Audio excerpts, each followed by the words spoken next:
Hello friends. आज हम HCF और एलसीएम से रिलेटेड कुछ और प्रॉब्लम करने वाले हैं। इसके प्रीवियस क्लास में हमने इससे रिलेटेड कुछ प्रॉब्लम किए थे और आज हम नेक्स्ट टाइप के प्रॉब्लम करेंगे। जैसे फर्स्ट क्वेश्चन है आपका, फर्स्ट क्वेश्चन है फाइंड द ग्रेटेस्ट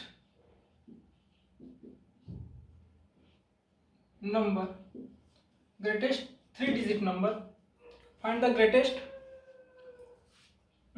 4 डिजिट लेते हैं, 4 digit number. Find the greatest 4 digit number which is exactly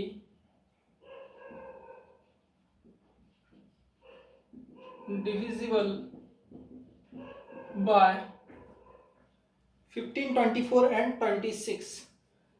15, 24 and 26 ये क्वेश्चन है।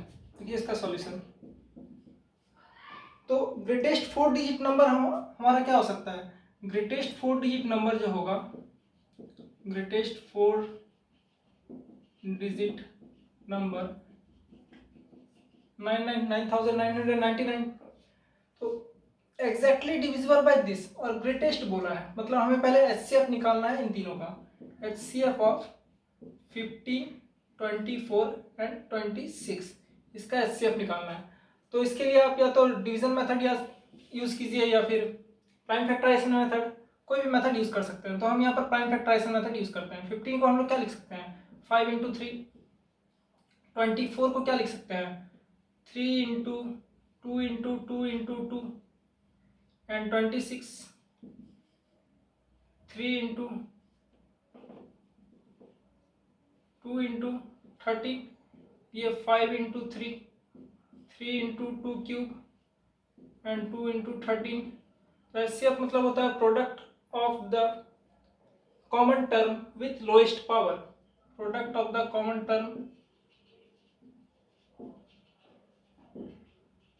Term with lowest power. तो लोएस्ट पावर यहाँ पर देख रहे हैं, कॉमन टर्म हमारा 3, common term greatest 4 digit number. हमें अगर नंबर बोले 4 डिजिट, 2 डिजिट, 3 डिजिट, तो हमें एलसीएम निकालना है। हमें हमेशा एलसीएम निकालना है, यहाँ मिस्टेक हो गया था। हमें अगर कोई भी नंबर बोले ग्रेटेस्ट 4 डिजिट नंबर और 3 डिजिट नंबर और 4 डिजिट नंबर, तो हमें सबसे पहले उसमें एलसीएम निकालना है। स्मॉलेस्ट बोलने पर भी हमें एलसीएम ही निकालना है। Product of the common term, product of the term with highest power, product of the term with highest power. तो एलसीएम आपका हो जाएगा यहाँ पर हाईएस्ट पावर। 3 का हाईएस्ट पावर कितना है? 3 है। 5 का हाईएस्ट पावर 5 है और 2 का हाईएस्ट पावर 2 पावर 3 है। और तो कोई दूसरा फैक्टर है नहीं, तो मल्टीप्लाई करेंगे तो 5 3 ज़र 15 एंड 15 8 ज़र 15 8 ज़र 360, 15 8 ज़र 360।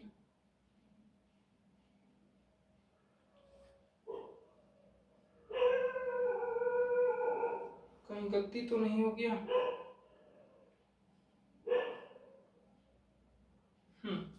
ठीक है। 15 3 सॉरी 5 6 ज़र 15 एंड 15 8 ज़र 120 और 120। तो रिक्वायर्ड नंबर जो होगा, रिक्वायर्ड नंबर वो आपका 120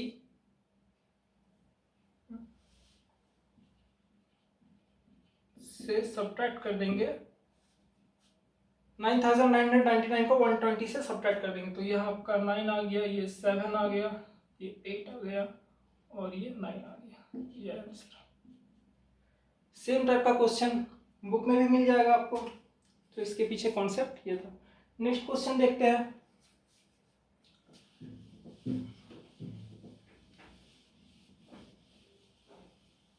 नेक्स्ट क्वेश्चन देखते हैं।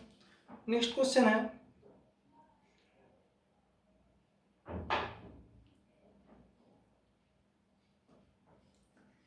एक बहुत ही बढ़िया क्वेश्चन है। जैसे एक सेमिनार हॉल है, ये है आपका सेमिनार हॉल। सेमिनार हॉल, तो इस सेमिनार हॉल में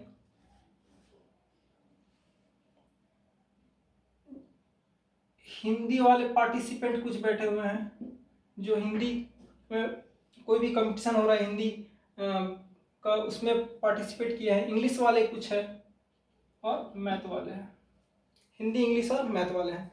तो हिंदी वाले 60 पार्टिसिपेंट, इंग्लिश वाले 84 पार्टिसिपेंट और मैथ वाले 108 पार्टिसिपेंट। हिंदी मैथ और इंग्लिश के पार्टिसिपेंट 60, 84 और 108 लेते हैं। तो हमें यहाँ क्वेश्चन में पूछा है find the minimum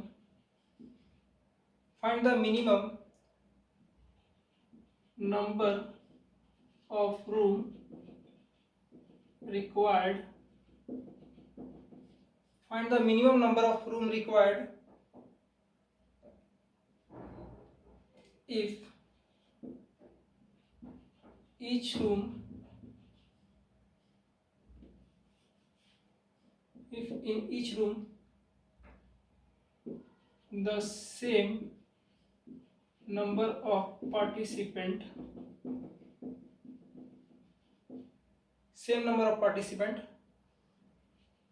are to be seated। ठीक है, तो ये क्वेश्चन है। तो यहाँ पर मिनिमम नंबर बोल दिया है, मिनिमम नंबर। तो मिनिमम नंबर मतलब हमें एलसीएम निकालना है। तो सबसे पहले नंबर ऑफ पार्टिसिपेंट निकालेंगे, टोटल नंबर जो पार्टिसिपेंट होंगे उनको निकालना पड़ेगा। तो उसके लिए क्या करना पड़ेगा, सबसे पहले एलसीएम निकालेंगे। LCM of 60, 84 and 108 LCM. और ये जो एलसीएम हम निकाल रहे हैं ये क्या है, ये आपका है minimum number of participant. Minimum number of participant है, ठीक है। मिनिमम नंबर ऑफ रूम पूछा है तो हम सबसे पहले पार्टिसिपेंट निकालेंगे और उसके बाद मिनिमम नंबर ऑफ पार्टिसिपेंट से आपका जो रूम्स है उसे डिवाइड कर देना है। तो ये मिनिमम नंबर ऑफ पार्टिसिपेंट निकल रहा है, मिनिमम नंबर ऑफ पार्टिसिपेंट। तो एलसीएम ऑफ 60, 84 एंड 108 निकाल सकते हो। 60, 84, 108। तो 60 को क्या लिख सकते हैं, 2 इंटू 30 ज़र 2, 15 ज़र 5, 3 ज़र, मतलब ये 2 स्क्वायर इंटू 5 इंटू 3 ये होगा 60, 15 4 हाँ ठीक है।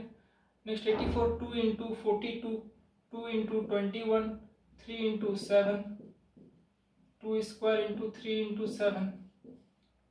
और 108 का बात करें, 2 into 54, 2 into 57, 2 into 54, 2 into 27, 27 means 3 into 3 into 3, 2 square into 3 cube.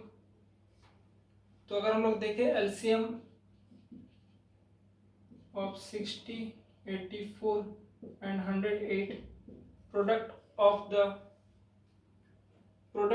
The term with highest power, product of the term with highest power,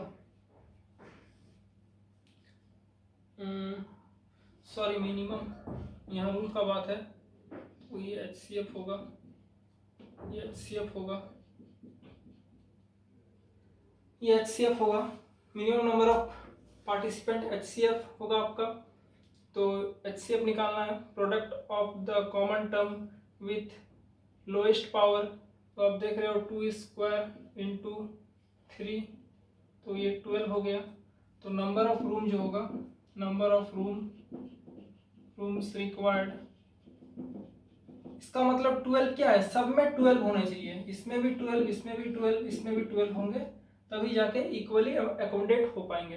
तो मिनिमम नंबर ऑफ रूट कितना रूम्स जो है वो कितना होगा, 60 divide by 12 plus 84 divide by 12 plus 108 divide by 12, तो ये 5 7 9 21 room चाहिए, 21 रूम चाहिए, ये आपका आंसर, ये आपका आंसर। आई होप आप सबको समझ में आया होगा। नेक्स्ट क्वेश्चन करते हैं। नेक्स्ट क्वेश्चन है आपका, आप तब तक इसको लिख लीजिए।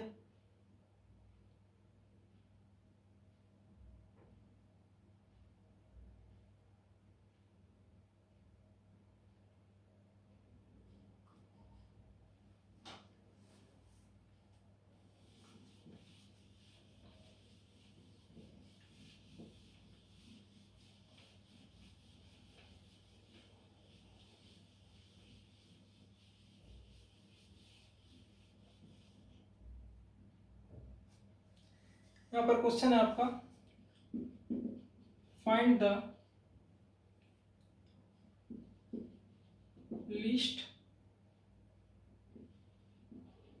Number of square, find the least number of square tiles required to pave the ceiling of a room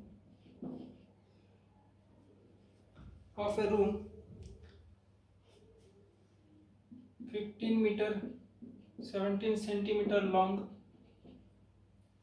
और 9 meter 2 and 9 meter and 2 centimeter broad, 9 meter and 2 centimeter broad।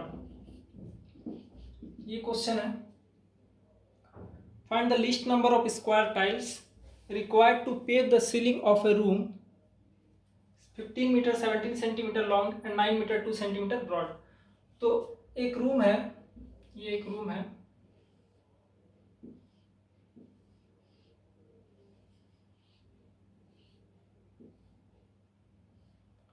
और इस रूम का सीलिंग है, ये सीलिंग है, और इस ceiling को हम स्क्वायर टाइल से, सीलिंग में स्क्वायर टाइल फिट कर रहे हैं। तो अगर स्क्वायर टाइल फिट कर रहे हैं तो हमें मिनिमम नंबर, लीस्ट नंबर पूछा है, least number of square tiles कब लगेगा, जब यहाँ पर जो स्क्वायर टाइल्स है इसकी लेंथ और ब्रेथ सबसे मैक्सिमम होगी, इसकी लेंथ और ब्रेथ सबसे मैक्सिमम जब होगी तभी least number of square tile यहाँ फिट होगा। तो मैक्सिमम लेंथ ब्रेथ के लिए हमें क्या निकालना पड़ेगा, HCF निकालना पड़ेगा, HCF of 15 metre 17 centimetre, 15 metre 17 centimetre and 9 metre 2 centimetre.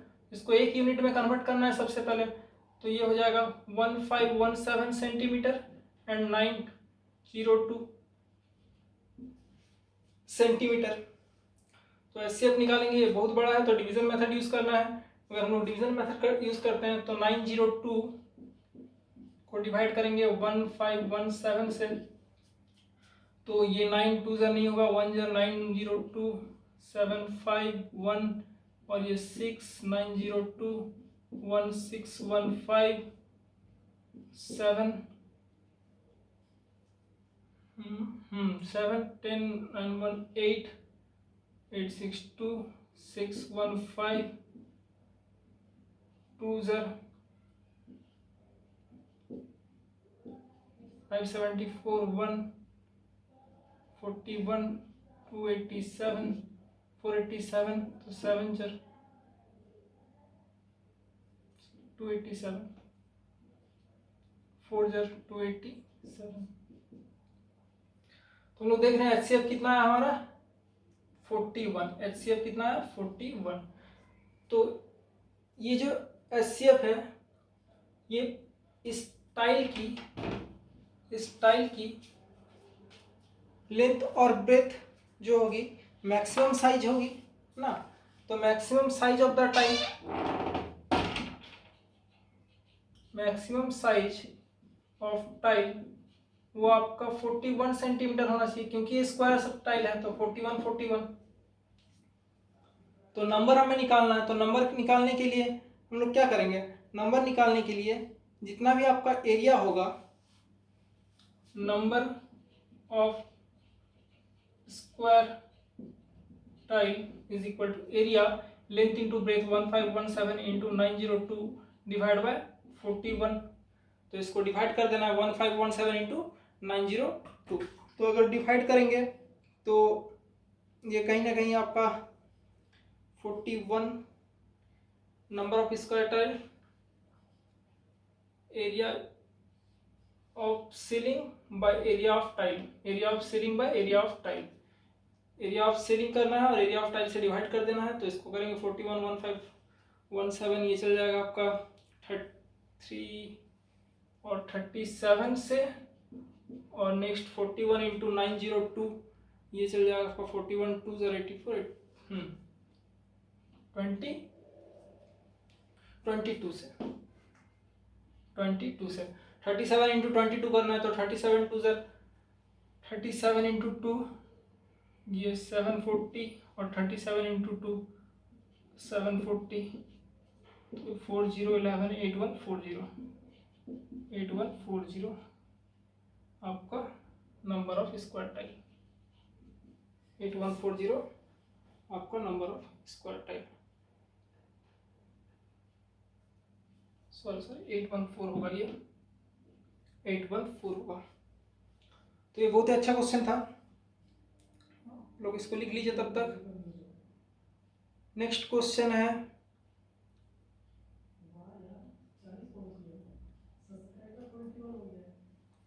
Electronic device, एक इलेक्ट्रॉनिक डिवाइस है,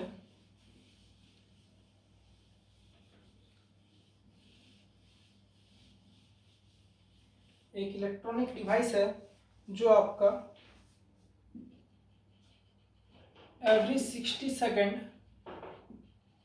के बाद बीप करता है, एवरी 60 सेकेंड के बाद बीप करता है।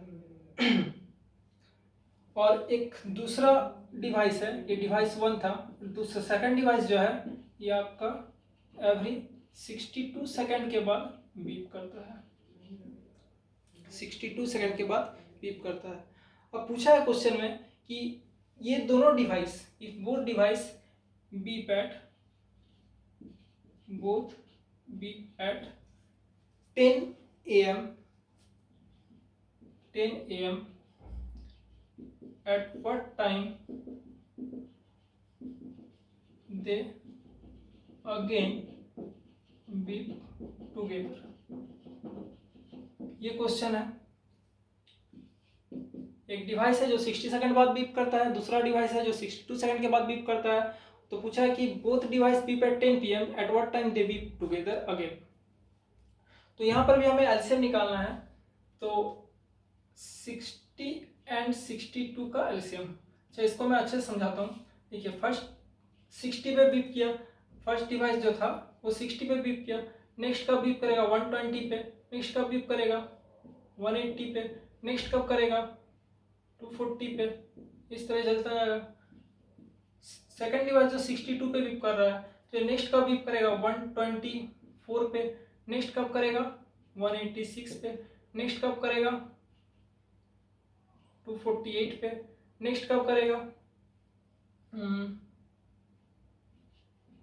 310 पे, और ये नेक्स्ट कब करेगा 300 पे।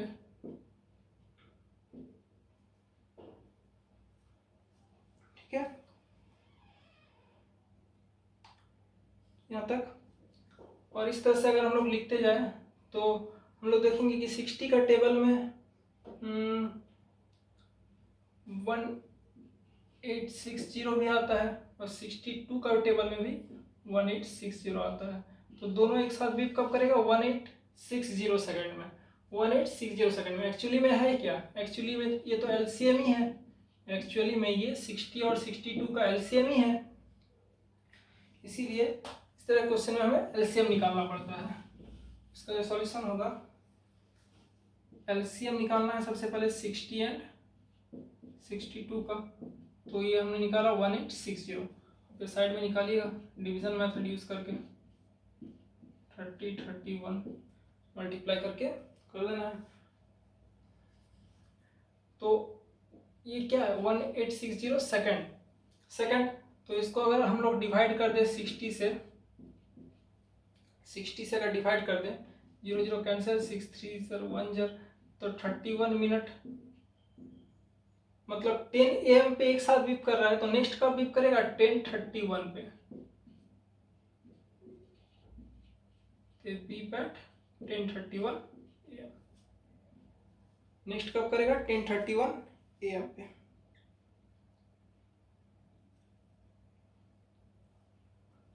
ठीक है,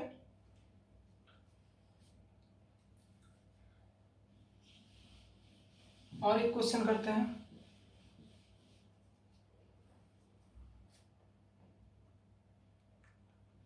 इसी तरह के क्वेश्चन ट्रैफिक लाइट वाला भी आता है। एक ट्रैफिक लाइट है, ट्रैफिक लाइट, और ये ट्रैफिक लाइट, और ये ट्रैफिक लाइट, जो फर्स्ट ट्रैफिक लाइट है वो 48 सेकंड के बाद ऑन होता है। सेकंड ट्रैफिक लाइट 72 सेकंड के बाद होता है, ऑन होता है। और थर्ड ट्रैफिक लाइट 108 सेकंड के बाद ऑन होता है। तो पूछा है कि if they change simultaneously eight 8 AM, अगर 8 AM पे दोनों एक साथ चेंज होते हैं, तो नेक्स्ट कब ये तीनों लाइट एक साथ चेंज होंगे। ठीक है, तो हमें सिंपल एलसीएम निकालना है। अभी हमने किया इस तरह का एलसीएम ऑफ 48, 72 एंड 108, 42, 72 एंड 108। तो मैंने बताया था कि एलसीएम कैसे निकालते हैं। 48, 72 और 108 अगर है तो हम लोग देखेंगे कि ये किससे कैंसिल हो रहा है। फर्स्ट 2 से कैंसिल हो रहा है, 24, ये 2 से कैंसिल कर रहे हैं, 36 और ये 54, फिर 2 से कैंसिल होगा, 12, 18, 27, फिर ये 3 से कैंसिल होगा, 3 4 जर, 3 6 जर, 3 9 जर, 4 6 और 9 का एलसीएम हम लोग अगर ले तो ये हो जाएगा 36, और 36 के साथ जितने से हमने डिवाइड किया था उतने से मल्टीप्लाई कर देना, मतलब 2 इंटू 2 इंटू 3 से मल्टीप्लाई। तो 36 के साथ अगर 4 इंटू 3 12 मल्टीप्लाई अगर करेंगे, 36 के साथ अगर 36 इंटू 4 3 जर 12, तो 36 1 जर 36, 0 36 2 जर 72, 2 432 सेकंड के बाद ये दोनों, ये तीनों लाइट फिर से एक साथ चेंज होंगे 432 सेकंड के बाद। मतलब इसको मिनट में कन्वर्ट करेंगे, 432 डिवाइड बाय 60, 61 जो 60 नहीं होगा, 6 से करेंगे 360, 360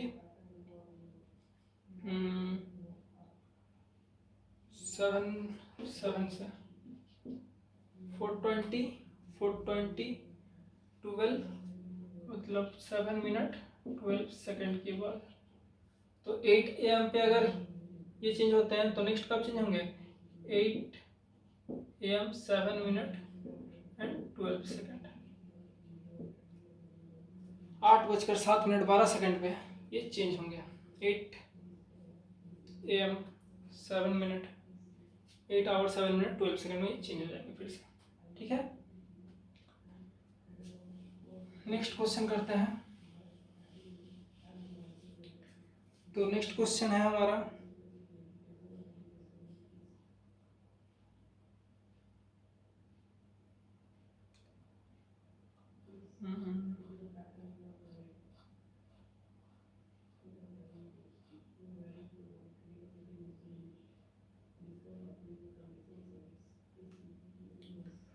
नेक्स्ट क्वेश्चन है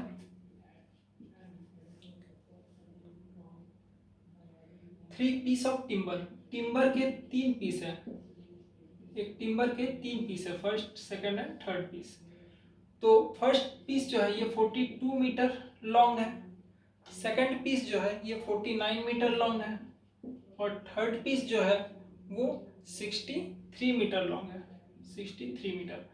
तो क्वेश्चन में पूछा है कि what was the greatest possible length of each. हाँ, अब इस तीनों प्लैंक को हम लोग कट कर रहे हैं, तीनों प्लैंक को इस तरह से कट किया जा रहा है। तो greatest possible length of each plank, greatest possible length of each plank पूछा है। ठीक है, अब ग्रेटेस्ट पॉसिबल लेंथ मतलब ये नहीं कि इसका अलग लेंथ होगा, इसका अलग और इसका अलग, तीनों का सेम लेंथ होना चाहिए, तीनों का लेंथ सेम होना चाहिए। तो ग्रेटेस्ट पॉसिबल लेंथ के लिए हम लोग क्या निकालते हैं, तीनों का ग्रेटेस्ट लेंथ होना चाहिए, मतलब हमें इसका HCF निकालना होगा, हमें इसका HCF निकालना होगा। तो HCF ऑफ 42, 49 एंड 63 ये निकालना है। तो सिंपल है, डिवीजन मेथड से हम लोग निकाल सकते हैं। 42, 49, 1 जार 42, ये 7 हो गया, 42, 42, फिर इस 7 से 63 को डिवाइड करेंगे, 7 9 जार 63, और HCF का यहाँ पर 9 आ रहा है। तो greatest possible length of each plank क्या हो जाएगा, 9 metre. Greatest possible length of each plank क्या हो जाएगा, 9 मीटर। तो इतने सारे क्वेश्चन थे HCF और LCM के। अब हम लोग नेक्स्ट टॉपिक जो है terminating and non terminating decimal, next topic जो है terminating and non terminating decimal, इसको करेंगे।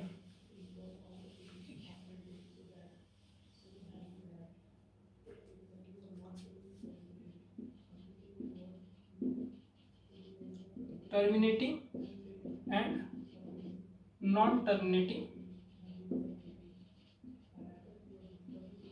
डेसिमल, ठीक है। तो एक्चुअली में जितने भी फ्रैक्शन होते हैं उन्हें हम डेसिमल में कन्वर्ट कर सकते हैं। जितने भी रैशनल नंबर है, ये रैशनल नंबर है, p/q का फॉर्म है, q is not equal to 0, इसे हम डेसिमल के फॉर्म में एक्सप्रेस कर सकते हैं। तो ये जो डेसिमल के फॉर्म में एक्सप्रेस कर रहे हैं इन्हें हम,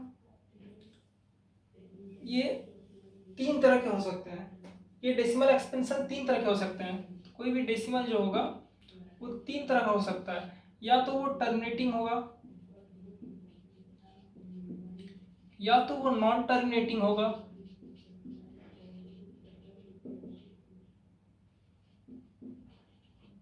और हाँ, अब नॉन टर्मिनेटिंग में या तो वो टर्मिनेटिंग होगा या नॉन टर्मिनेटिंग होगा।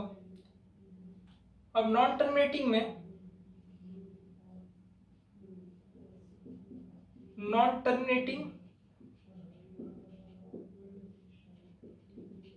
रिपीटिंग हो सकता है, या non terminating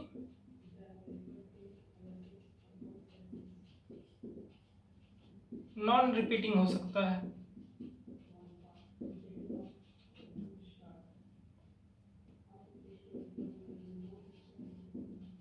non terminating repeating हो सकता है या नॉन टर्मिनेटिंग नॉन रिपीटिंग हो सकता है। तो नॉन टर्मिनेटिंग रिपीटिंग कब होगा, टर्मिनेट तो आप समझ रहे हो, सिंपल 2/5, तो ये 0.4 ये टर्मिनेट हो गया, इसके बाद हम लोग कुछ नहीं लिख सकते। लेकिन नॉन टर्मिनेटिंग रिपीटिंग में क्या होगा, नॉन टर्मिनेटिंग रिपीटिंग में जैसे इसका एग्जांपल लेते हैं, नॉन टर्मिनेटिंग रिपीटिंग में जैसे 10/3, तो इसको आप अगर डिवाइड करोगे तो 3.333333 ये रिपीट हो रहा है, तो इसको हम लोग 3.3 बार इस तरह से लिखते हैं। और नॉन टर्मिनेटिंग नॉन रिपीटिंग में जैसे आपकी होगी पाई की वैल्यू 22/7, इसमें कभी रिपीट नहीं होगा, 3.141 ये आते रहेगा, आप डिवाइड करते जाइए, ये कभी भी रिपीट नहीं होगा और कभी भी एंड भी नहीं होगा। √2 की वैल्यू हो गई 1.414, ये कभी भी रिपीट नहीं होगा। √3 की वैल्यू हो गई 1.732, ये भी रिपीट नहीं होगा। तो जितने भी नॉन टर्मिनेटिंग रिपीटिंग होते हैं ये हमारे रैशनल नंबर होते हैं, ये हमारे रैशनल होते हैं।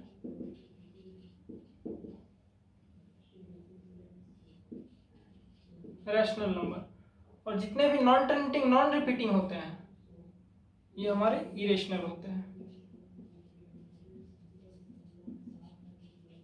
ये इरेशनल।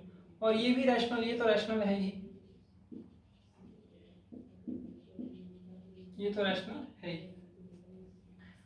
तो आपको यहां तक समझ में आ गया होगा मुझे लग रहा है, ठीक है। तो जानना है नॉन टर्मिनेटिंग रिपीटिंग कब होगा और नॉन टर्मिनेटिंग नॉन रिपीटिंग कब होगा without dividing the rational number. हमें डिवीजन ऑपरेशन परफॉर्म नहीं करना है, उसके बगैर ही बताना है कि वो डिवाइड नॉन टर्मिनेटिंग रिपीटिंग होगा या नॉन टर्मिनेटिंग नॉन रिपीटिंग होगा या टर्मिनेटिंग होगा। चलिए,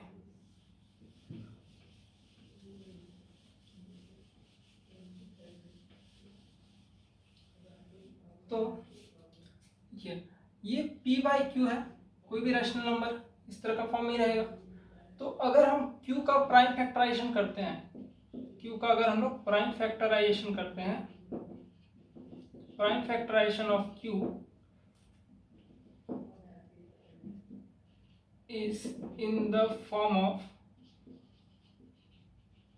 2 to the power m into 5 to the power n।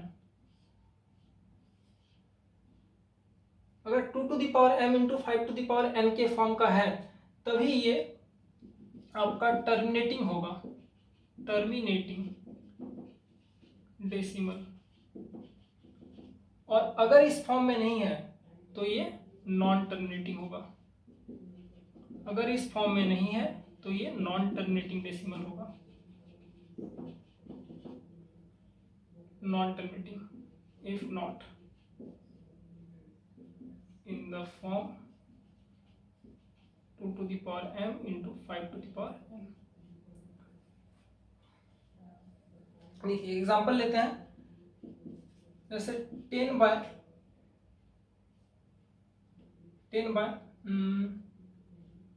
50, 10/50। तो हम लोग देख रहे हैं जो 50 है इसका अगर हम लोग प्राइम फैक्टराइजेशन करें तो 5 इंटू 10, 5 इंटू 2 इंटू 5, तो 5 पावर 2 इंटू 2 पावर 1। तो ये है 2 पावर m, m की वैल्यू 1 है, n की वैल्यू इसको ऐसे लिख सकते हैं हम लोग 2 पावर 1 इंटू 5 पावर 2। तो यहाँ m की वैल्यू 1 है और n की वैल्यू 2 है, तो इस फॉर्म में है। तो ये क्या होगा, टर्मिनेटिंग होगा, ये आपका टर्मिनेटिंग होगा। अगर ऐसा रहे 10/125 तो 5, ये 5 का पावर 3 इंटू 2 पावर 0 ऐसा भी लिख सकते हैं, तो ये भी इस फॉर्म में आ रहा है। अगर ऐसा रहे 10/64 तो 10/2 पावर 6, ये भी इस फॉर्म में है, इंटू 5 पावर 0 लिख सकते हैं इसको, ये भी इस पावर में है, फॉर्म में है। तो ये सब टर्मिनेटिंग डेसिमल के एग्जाम्पल हैं। और नॉन टर्मिनेटिंग में 2 और 5 को छोड़कर अगर कोई भी अलग प्राइम नंबर आ जाता है तो वो नॉन टर्मिनेटिंग होगा। जैसे 10/15 ले लेते हैं, तो 10 3 इंटू 5, तो ये 3 आ गया, इसमें 2 नहीं है, तो ये नॉन टर्मिनेटिंग होगा, ये टर्मिनेटिंग नहीं होगा, ये नॉन टर्मिनेटिंग होगा, नॉन टर्मिनेटिंग। तो इस तरह का क्वेश्चन है बुक में, आपको बताना है कि टर्मिनेटिंग है या नॉन टर्मिनेटिंग है। तो सिंपल है, जो डिनोमिनेटर है उसका प्राइम फैक्टराइजेशन करना है, और प्राइम फैक्टराइजेशन करने के बाद अगर वो 2 का पावर m इंटू 5 का पावर n का फॉर्म में होता है तो वो टर्मिनेटिंग होगा, अदरवाइज नॉन टर्मिनेटिंग होगा।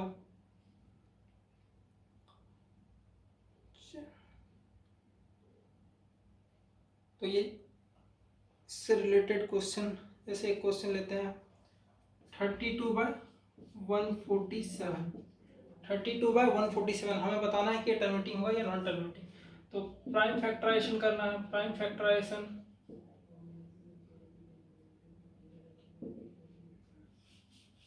147 का प्राइम फैक्टराइजेशन करना है। 147 का करेंगे तो 3 से जाएगा, 49 को 7 का स्क्वायर लिख सकते हैं। तो ये देख रहे हैं, since it is not in the form of 3 m into 5 m, therefore non-terminating decimal।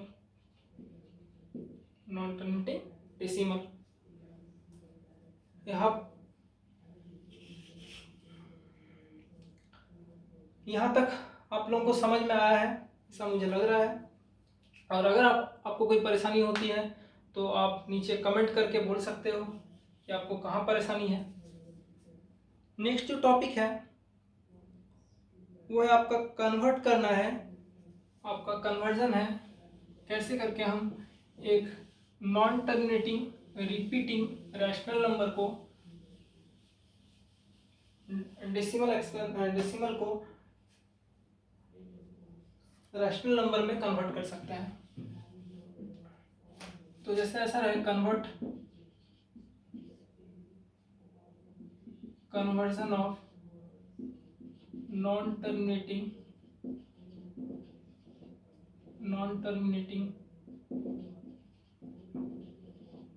Repeating. हमें ध्यान रखना है कि ये रिपीटिंग का केस में ही होगा, नॉन रिपीटिंग का केस के लिए नॉन रिपीटिंग को हम कन्वर्ट नहीं कर सकते। नॉन टर्मिनेटिंग रिपीटिंग डेसिमल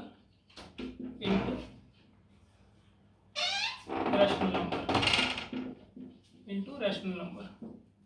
जैसे क्वेश्चन लेते हैं 0.35 बार, ये क्वेश्चन है। तो सबसे पहले हमें एज्यूम कर लेना है late x equal to 0.35 bar.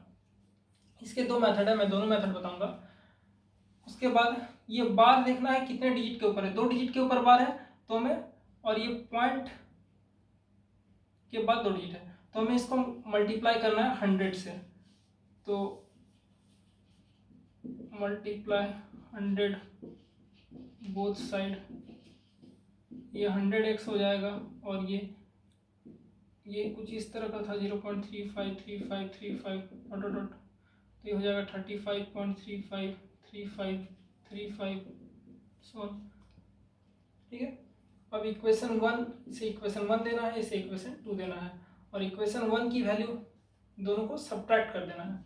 Subtract equation 1 from 2, तो 100x माइनस एक्स आपका 99x हो जाएगा, और 0 यहाँ से 35.353535 से अगर हम लोग 0.3535 ये सब्ट्रैक्ट करें तो आपका 35 आएगा, 99x, तो x की वैल्यू हो गई 35/99, 35/99।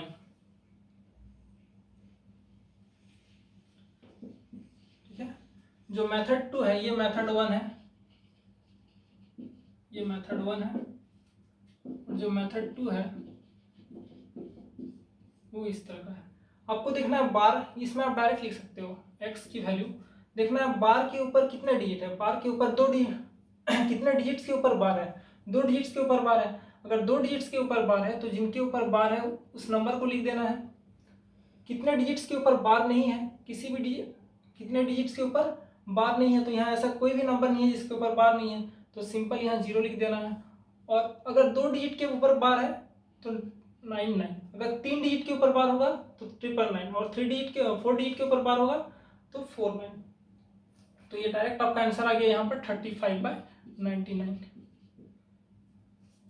इसका और एक देखते हैं, जैसे सपोज आपके पास 0.3729 और ये बार है, तो x की वैल्यू क्या होगी 3729, जो नंबर है उसको लिख देना। कितने के ऊपर बार नहीं है, 37 के ऊपर बार नहीं है, कितने के ऊपर बार है 2, तो माइनस कर देना है 29, 2 हो गया, 12, ये 9 हो गया और ये 6 हो गया, 99 एक्स की वैल्यू आ गई। तो इस तरह के क्वेश्चन जो है उससे आप इजीली कर सकते हो। और एक डिफरेंट पैटर्न का क्वेश्चन देखते हैं, और एक क्वेश्चन करते हैं 0.365 इसके ऊपर पर है। तो एग्जाम में ये मेथड फॉलो नहीं करना है, हमें इसी मेथड से बनाना है। 0.365 है,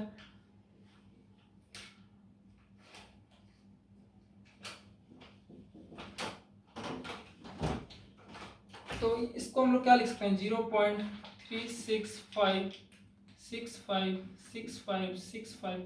तो जो डिजिट रिपीट हो रहा है वो 3 के बाद हो रहा है, तो 3 को पहले हम लोग 10 से मल्टीप्लाई कर लेंगे, दोनों तरफ 10 से मल्टीप्लाई कर लेंगे, तो 3.65656565 ये रिपीट हो रहा है। अब बार कितने के ऊपर था, बार था 2 डिजिट के ऊपर, तो हमें इस इक्वेशन को 100 से मल्टीप्लाई करना है। तो पहले 10 से मल्टीप्लाई करके हमने जो डिजिट्स था 3 को पहले इस पोजीशन पर लाए, ताकि पॉइंट के बाद जो डिजिट है वो रिपीट हो, पॉइंट के बाद जो डिजिट है वो रिपीटेड होने चाहिए, ठीक है।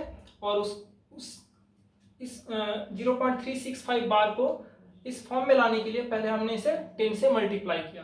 अब इसको 2 डिजिट के ऊपर बार है तो 100 से मल्टीप्लाई कर देंगे, मल्टीप्लाई 100 बोथ साइड, तो ये 1000x हो गया और ये 365.656565। अगर हम लोग इसको सब्ट्रैक्ट करें, सब्ट्रैक्ट इक्वेशन 1 फ्रॉम 2, सब्ट्रैक्ट करने से ये आपका आ जाएगा 990 x is equal to 365 minus 3, क्योंकि ये 6565 तो कैंसिल हो जाएंगे, तो ये 362, तो x की वैल्यू यहाँ से आ जाएगी 362/990, 362/990। इसको अगर हम लोग मेथड 2 से बनाना चाहें तो मेथड 2 से ही बना सकते हैं। मेथड 2 से बहुत ही सिंपल है, x इज इक्वल टू 365, ये जो नंबर है 365 लिख देना है। कितने, कौन सा डिजिट के ऊपर बार नहीं है, 3 के ऊपर बार नहीं है तो -3। कितने डिजिट्स के ऊपर बार है, 2 डिजिट्स के ऊपर बार है तो 99। अगर 3 डिजिट के ऊपर होगा तो 999, अगर 1 डिजिट के ऊपर होगा तो सिंगल लाइन लिखना है, तो ये 362/99। दोनों मेथड से आई होप आप लोगों को समझ में आ गया होगा।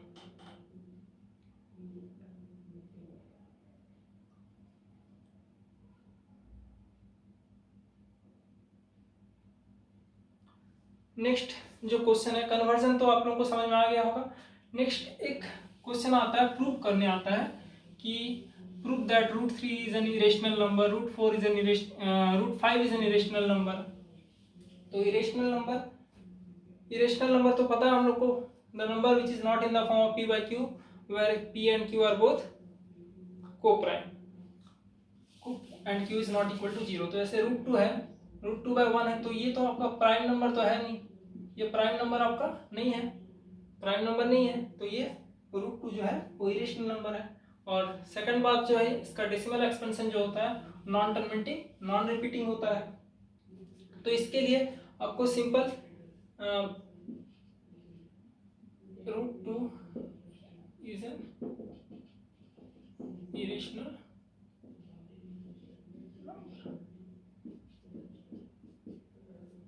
तो ये बहुत ही बेसिक क्वेश्चन है, ये हर बार क्वेश्चन क्लास 10 के बोर्ड एग्जाम में पूछे जाते हैं और ये फिक्स्ड क्वेश्चन है, ये इससे आपका एक क्वेश्चन आना ही आना है, ये आता ही है एक question.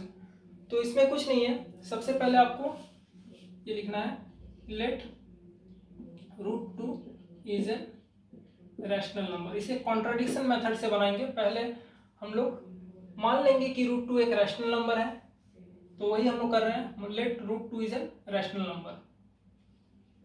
Number, therefore √2 is equal to p/q where p and q are co-prime, जहां p और q आपकी क्या क्या होना चाहिए, को-प्राइम होना चाहिए। And and q is not equal to zero, q आपका जीरो भी नहीं होना चाहिए, तो क्यू तो जीरो नहीं है, ठीक है। तो root two is equal to अगर पी बाई क्यू होगा, root two is equal to अगर पी बाई क्यू होगा, तो पी इज इक्वल टू क्या लिख सकते हैं, p is equal to root two q लिख सकते हैं। अगर हम लोग स्क्वायर कर दे दोनों तरफ, स्क्वायरिंग बोथ साइड, स्क्वायर अगर कर देंगे तो p square is equal to two q square, p square equal to two q square. यहाँ तक समझ में आया होगा। अब देखिए p square equal to two q square है, इसका मतलब क्या है, इसका मतलब ये है कि जो p है वो q को डिवाइड करेगा, जो p है वो q को डिवाइड करेगा, सॉरी जो 2 है वो p को डिवाइड करेगा, जो 2 है वो किसको डिवाइड करेगा, p को डिवाइड करेगा, p को डिवाइड करेगा। या फिर ऐसा ही बोल सकते हो कि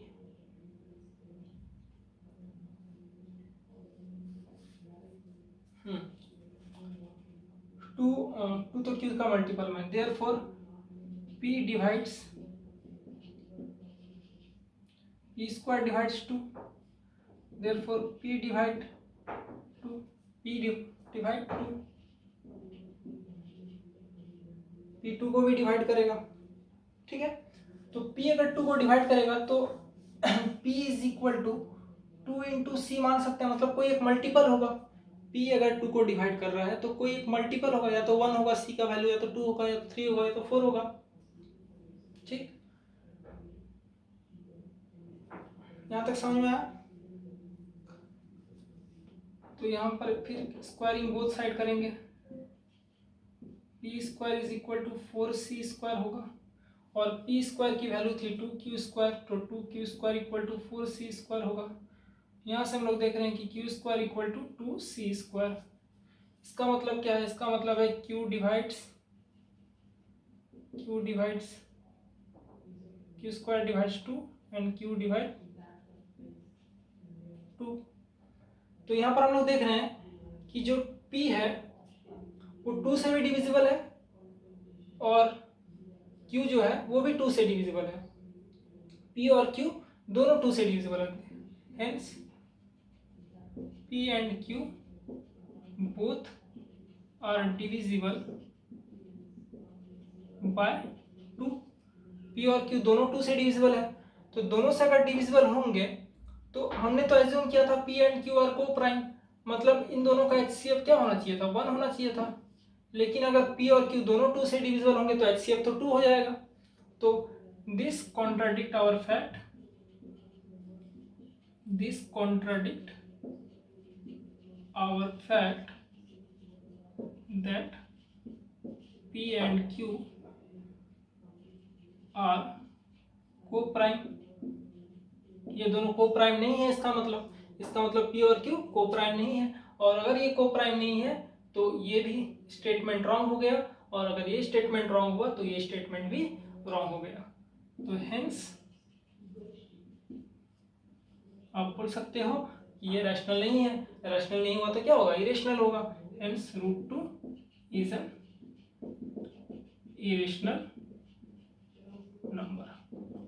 अगर रैशनल नहीं होगा तो ये इरेशनल होगा।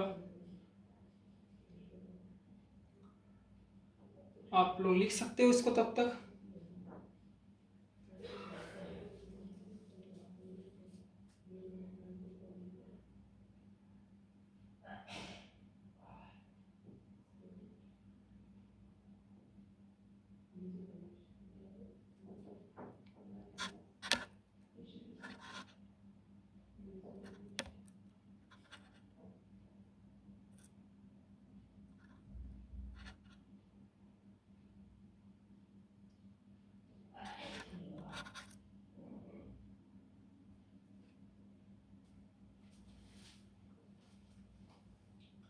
आई होप आप लोगों ने लिख लिया होगा, इसे मैं इरेज करता हूँ। नेक्स्ट इस तरह के रूट 2, रूट 3, रूट 4, रूट 6 कुछ भी आ सकता है, आप सेम पैटर्न फॉलो करके इसे प्रूव कर सकते हो। अगर आपका इस तरह से देता है कि प्रूव दैट सपोज आपको दे दिया प्रूफ दैट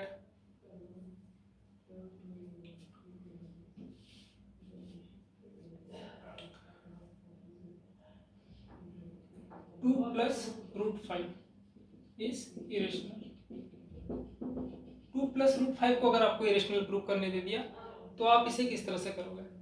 तो हम लोग तो पता है √5 क्या है, इरेशनल नंबर है, तो सबसे पहले वही मान लेंगे 2 + √5 is equal to P/Q where P and Q are co-prime and Q is not equal to 0। सबसे पहले आप मान लोगे ये। अब हम लोग देख रहे हैं, यहाँ पर हम लोग देख रहे हैं कि अगर 2 + √5 इज इक्वल टू P/Q है, ठीक है, तो दोनों तरफ सब्ट्रैक्ट या फिर इसको इस तरह से √5 is equal to P/Q - 2, P/Q - 2। तो ये LHS ही RHS है। हमें पता है कि P/Q एक रैशनल नंबर है, 2 एक रैशनल नंबर है, तो ये पूरा टर्म क्या होगा, रैशनल होगा। Since P/Q is a rational number and also 2 is a rational number, therefore P/Q - 2 is also a rational number। Competitive law, अगर दो रैशनल नंबर का सम्स हमेशा लॉ रैशनल नंबर ही होगा, दो रैशनल नंबर का सब्ट्रैक्ट करेंगे तो हमें रैशनल नंबर ही मिलेगा। But we know √5 is an irrational number, √5 is an irrational number. तो √5 अगर इरेशनल है तो पॉसिबल ही नहीं है कि ये रैशनल हो। √5 अगर इरेशनल है, ये अगर इरेशनल है तो ये रैशनल कैसे हो सकता है? हमने तो इक्वलिटी दिखाया है दोनों के बीच में, दोनों रैशनल होगा या तो दोनों इरेशनल होगा। तो इस तरह से हम लोग बोल सकते हैं कि LHS RHS के इक्वल नहीं है। This contradict our fact that 2 + √5 is rational, therefore 2 + √5 is irrational। 2 + √5 क्या होगा आपका, इरेशनल नंबर होगा। लिख लीजिए इसको।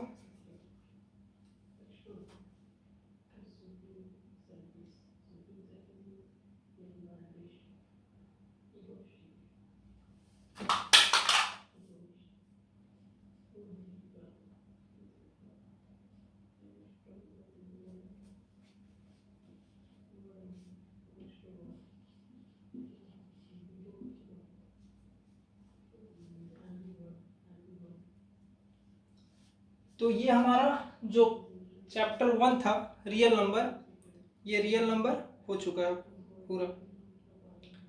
इससे सेम रिलेटेड कुछ प्रॉब्लम है, ये आप कर सकते हो अपने से। और इसके नेक्स्ट क्लास में हम लोग नेक्स्ट चैप्टर जो है हम लोग मेंसुरेशन करेंगे। इसके नेक्स्ट क्लास में हम लोग मेंसुरेशन करेंगे, रियल नंबर के बाद हम लोग मेंसुरेशन स्टार्ट करेंगे। Thank you.